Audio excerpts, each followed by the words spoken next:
நீங்க சொல்லும்போது தான் இன்னொரு விஷயம் ஞாபகம் வருது. நீங்க நாடாளுமன்றத்துல பாதுகாப்பு அமைச்சர் இருக்கார் இல்லையா?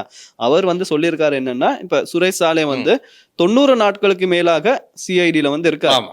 இதுவரைக்கும் அவருக்கு யாருக்குமே துன்புறுத்தினதா அவர் வந்து எதுவுமே சொல்லல. ஆமா. ஆனா இந்த முன்னாள் அடுத்த ஜனாதிபதி அடுத்த 90 நாள் ஆமா. அடுத்த 90 நாள் ஸ்டார்ட் ஆகும்போதே இவர் வந்து கோட்டாபய ஆரம்பிக்கிறாரு. ராஜபக்ச அவருக்கு வந்து பயண தடை விதிக்கிறாங்க.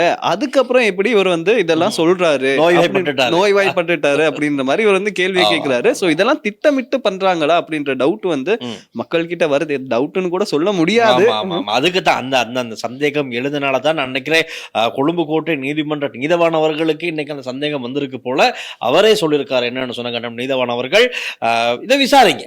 இவர் வந்து சமர்ப்பிச்ச மருத்துவ அறிக்கை கூட, அதாவது சுரேஷ் தலைவனுடைய தரப்பு நீதிமன்றத்தில் சமர்ப்பித்த அந்த மருத்துவ அறிக்கை கூட ஒரு பூரணம் பெறாத ஒரு மருத்துவ அறிக்கையா இருக்கு. அதனால என்ன செய்யுங்க, திரும்ப உண்மையாகவே இவர் வந்து சித்திரவதைக்கு உட்படுத்தப்பட்டாரா அப்படிங்கிறத 5 பேர் கொண்ட ஒரு விசேட மருத்துவ குழு மூலமா இதை வந்து கண்டுபிடிங்க அப்படின்னு விசாரிங்க, மறுபாலிசனை செய்யுங்க, ஆய்வு செய்யுங்க அப்படின்னு உத்தரவு போட்டிருக்காங்க.